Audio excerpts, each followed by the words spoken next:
And the Kremlin was filled with pomp and pageantry today as Russia celebrated the 80th anniversary of the defeat of Nazi Germany in World War II. President Vladimir Putin greeted dignitaries from several nations, including China, during a massive parade of military might in Red Square. Scripps News international correspondent Stuart Smith joins us now live from Kiev, Ukraine. Good morning to you, Stuart. So this parade, clearly a big deal to President Putin.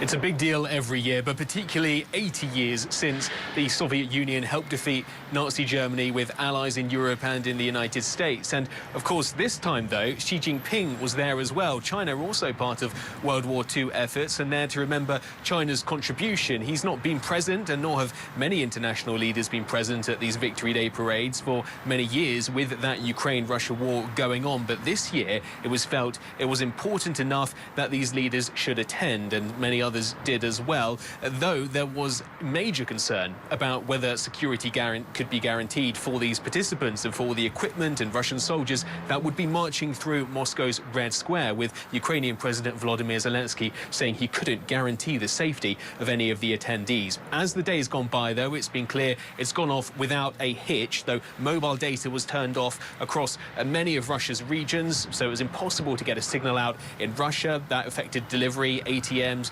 apps like the Russian equivalents of Uber. So there was massive disruption, but the parade did go off as intended, with Russian President Vladimir Putin saying that the truth and justice of this war are on Russia's side and that the whole country supports the participants of what he calls the special military operation. Compared to previous years, a few differences are notable in this year's procession. It was the first time we saw drones paraded. Those drones so essential to the war on both sides now. 80% of all casualties come from drone attacks, both amongst Ukrainian troops and Russian troops. And we also saw North Korean soldiers in the audience, with now North Korean troops having been publicly thanked for their contribution pushing Ukrainian forces out of Russia's Kursk region. Initially, that was denied, but now they are being considered heroes along with Russian troops in Moscow.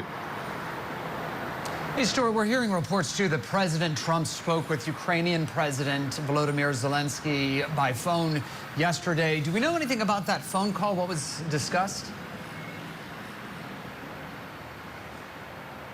The point of it was initially to talk about the minerals deal, which you may remember was that pointed area of disagreement initially in the White House Oval Office, with President Zelensky and President Trump getting into a very public spat. That's now been signed. It's now been ratified by the Ukrainian parliament, which was the last step. So that deal is in effect, with the United States and Ukraine seemingly now on the same page when it comes to the profits of natural resources, with Ukraine hoping that means the United States will continue to invest and also protect Ukraine. But also, for the first time in a few weeks, we're starting to see consolidation of Ukraine's and the United States position when it comes to a potential ceasefire, with both of them saying the court is effectively now in Russia's side. President Zelensky and President Trump calling for a unconditional 30-day ceasefire as soon as even today. That hasn't happened yet, with Russia only offering this 3-day temporary truce over the course of Victory Day, which President Zelensky says shows Putin is not serious about peace, just serious